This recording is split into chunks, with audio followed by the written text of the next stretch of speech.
It was a warm, beautiful day in the early evening in Butler Township in the great Commonwealth of Pennsylvania. Music was loudly playing, and the campaign was doing really well.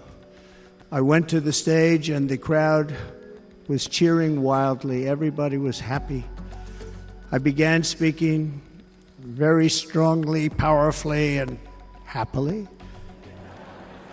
because I was discussing the great job my administration did on immigration at the southern border. We were very proud of it. Behind me and to the right was a large screen that was displaying a chart of border crossings under my leadership. The numbers were absolutely amazing. In order to see the chart, I started to, like this, turn to my right and was ready to begin a little bit further turn, which I'm very lucky I didn't do, when I heard a loud whizzing sound and felt something hit me really, really hard on my right ear. I said to myself, wow, what was that? It can only be a bullet. And moved my right hand to my ear, brought it down. My hand was covered with blood, just absolutely blood all over the place. I immediately knew it was very serious, that we were under attack, and in one movement proceeded to drop to the ground. Bullets were continuing to fly as very brave Secret Service agents rushed to the stage, and they really did. They rushed to the stage. These are great people at great risk, I will tell you, and pounced on top of me so that I would be protected. There was blood pouring everywhere, and yet, in a certain way, I felt very safe because I had God on my side. I felt that. The amazing thing is that prior to the shot, if I had not moved my head at that very last instant, the assassin's bullet would have perfectly hit its mark, and I would not be here tonight. We would not be together. The most incredible aspect of what took place on that terrible evening in the fading sun was actually seen later. In almost all cases, as you probably know, and when even a single bullet is fired, just a single bullet, and we had many bullets that were being fired, crowds run for the exits or stampede, but not in this case. It's very unusual. They're incredible people. Bullets were flying over us, yet I felt serene. But now the Secret Service agents were putting themselves in peril. They were in very dangerous territory. Bullets were flying right over them, missing them by a very small amount of inches. And then it all stopped. Our Secret Service sniper, from a much greater distance and with only one bullet used, took the assassin's life, took him out.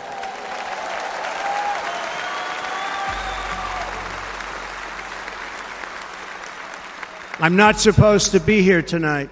Not supposed to be here.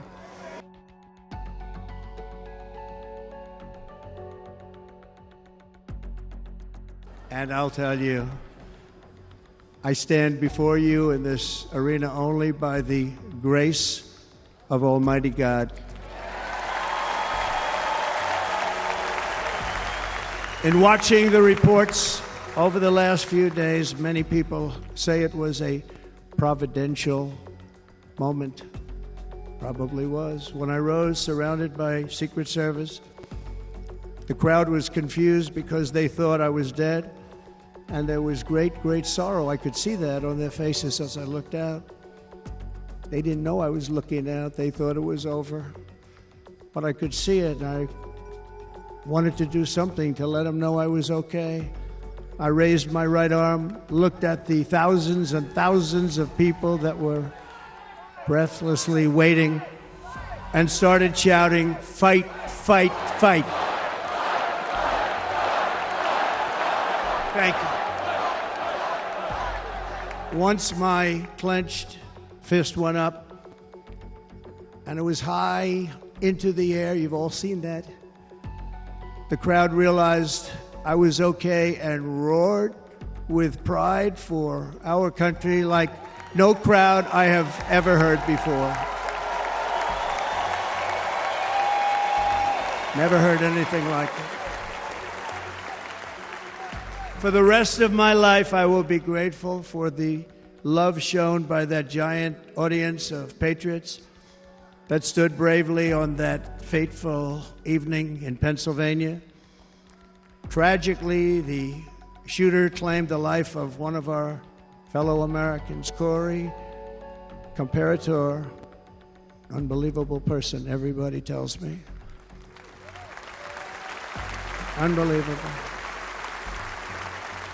And seriously wounded, two other great warriors. Spoke to them today. David Dutch and James Copenhaver. Two great people. I also spoke to all three families of these tremendous people. Our love and prayers are with them, and always will be. We're never going to forget them. They came for a great rally.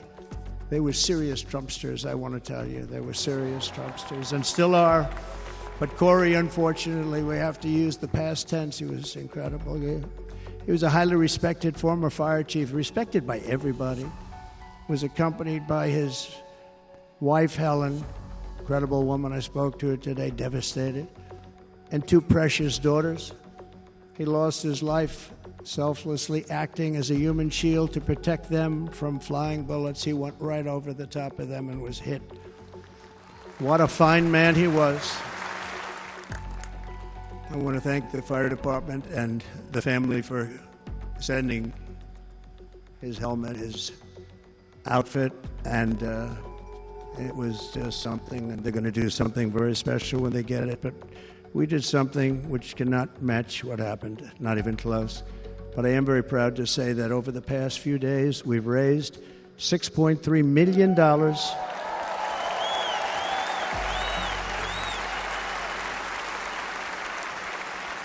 for the families of David, James, and Corey, including from a friend of mine just called up. He sent me a check right here. I just got it. $1 million from Dan Newland. Thank you, Dan. And again, when speaking to the family, I told them, I said, well, I'm going to be sending you a lot of money, but it can't compensate. They all said the same thing. You're right, sir. We appreciate so much what you're doing, but nothing can take the place in the case of Corey and the other two. By the way, they were very, very seriously injured, but now they're doing very well. They're going to be okay. They're going to be doing very well.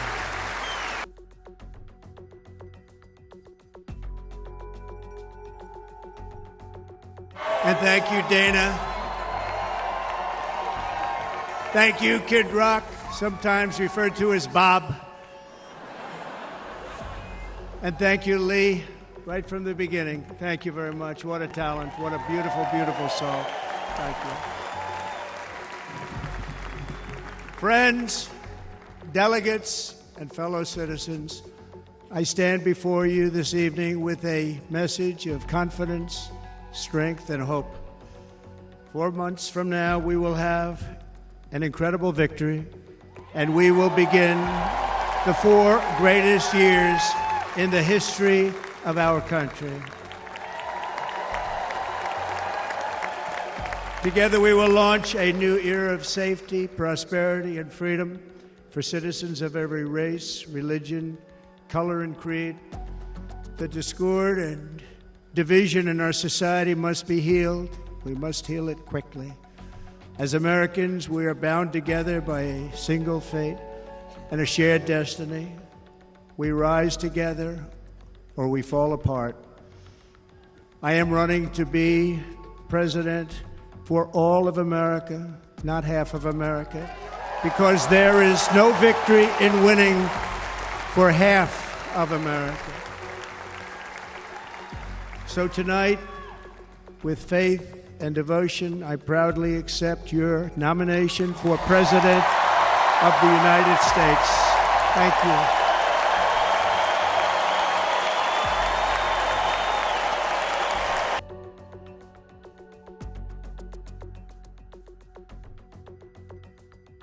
There is no greater love than to lay down one's life for others.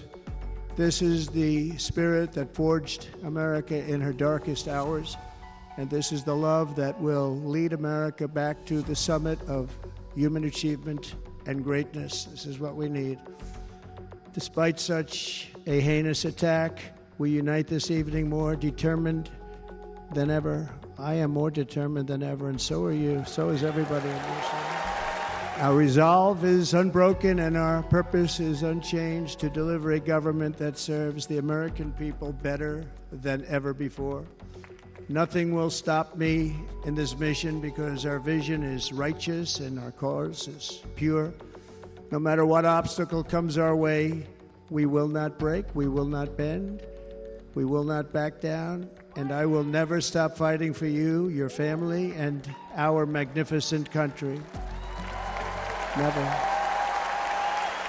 And we must not criminalize dissent or demonize political disagreement, which is what's been happening in our country lately at a level that nobody has ever seen before. In that spirit, the Democrat Party should immediately stop weaponizing the justice system and labeling their political opponent as an enemy of democracy. Especially since that is not true. In fact, I am the one saving democracy for the people of our country.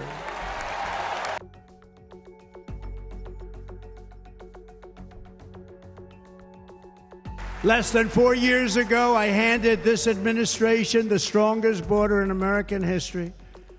But you can see on the chart that saved my life, that was the chart that saved my life. I said, look it, I'm so proud of it. I think it's one of the greatest. It was done by the Border Patrol, one of the greatest charts I've ever seen. It showed everything just like that. You know the chart. Oh, there it is. That's pretty good. Wow. Last time I put up that chart, I never really got to look at it. But without that chart, I would not be here today.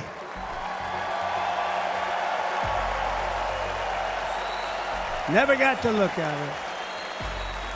I said, you got to see this chart. I was so proud of it, and by the time I got to there, I never got to see it that day.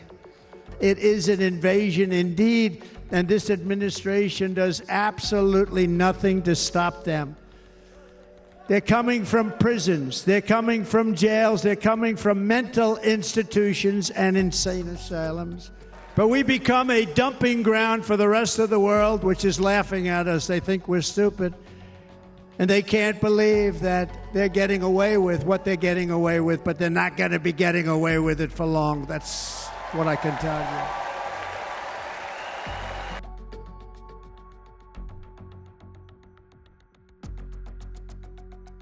you. Love, it's about love. This week, the entire Republican Party has formally adopted an agenda for America's renewal, and you saw that agenda, and it's very short compared to the long, boring, meaningless agendas of the past, including the Democrats. They write these things that are hundreds of pages long, and they never read them after they're done.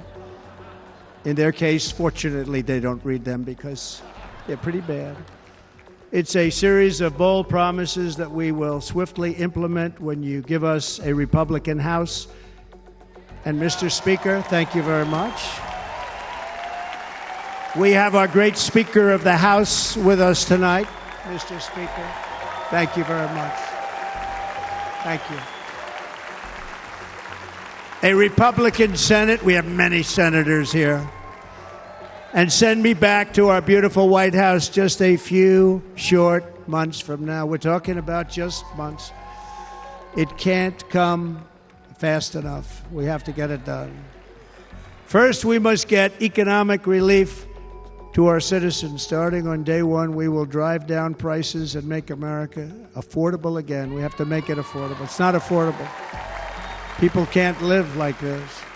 Under this administration, our current administration, groceries are up 57%, gasoline is up 60 and 70%, mortgage rates have quadrupled. And the fact is, it doesn't matter what they are because you can't get the money anyway. You can't buy houses. Young people can't get any financing to buy a house. The total household costs have increased an average of $28,000 per family under this administration. Republicans have a plan to bring down prices and bring them down very, very rapidly.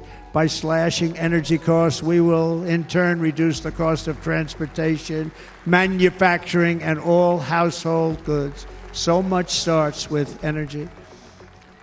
And remember, we have more liquid gold under our feet than any other country by far. We are a nation that has the opportunity to make an absolute fortune with its energy.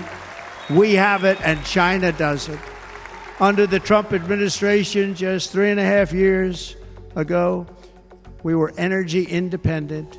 But soon, we will actually be better than that. We will be energy dominant and supply not only ourselves, but we will supply the rest of the world with numbers that nobody has ever seen, and we will reduce our debt. $36 trillion.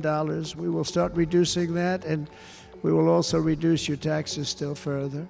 Next, and by the way, they want to raise your taxes 4 times. Think of it.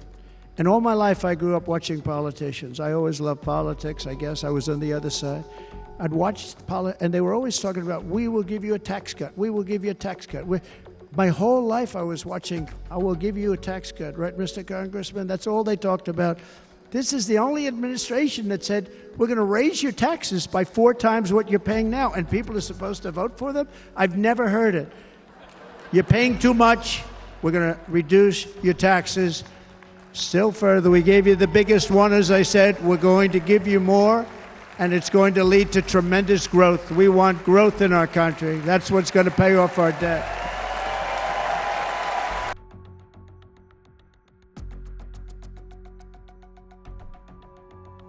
But he's going to be with us for a long time, and it was an honor to select him. Great, great student at Yale. His wife was a great student at Yale. They met at Yale. These are 2 smart people. So, J.D., you're going to be doing this for a long time. Enjoy the ride. And by the way, Wisconsin, we are spending over $250 million here creating jobs and other economic development all over the place. So I hope you will remember this in November and give us your vote. I am trying to buy your vote. I'll be honest about that. I'm here tonight to lay out a vision for the whole nation. To every citizen, whether you're a young or old man or woman, Democrat, Republican, or independent, black or white, Asian or Hispanic, I extend to you a hand of loyalty and of friendship. Together we will lead America to new heights of greatness like the world has never seen before. We were right there in the first term. If you took the 10 worst presidents in the history of the United States, think of it, the 10 worst, added them up, they will not have done the damage that Biden has done. Only going to use the term once. Biden. I'm not going to use the name anymore, just one time. The damage that he's done to this country is unthinkable. It's unthinkable. So tonight, whether you've supported me in the past or not, I hope you will support me in the future, because I will bring back the American dream. That's what we're going to do. You don't even hear about the American dream anymore. With great humility, I am asking you to be excited about the future of our country. Be excited. Be excited.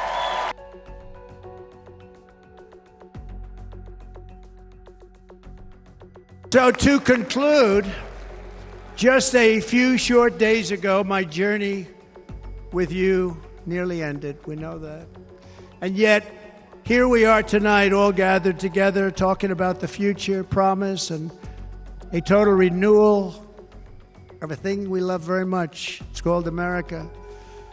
We live in a world of miracles. None of us knows God's plan or where life's adventure will take us. But if the events of last Saturday make anything clear, it is that every single moment we have on earth is a gift from God. We have to make the most of every day for the people and for the country that we love.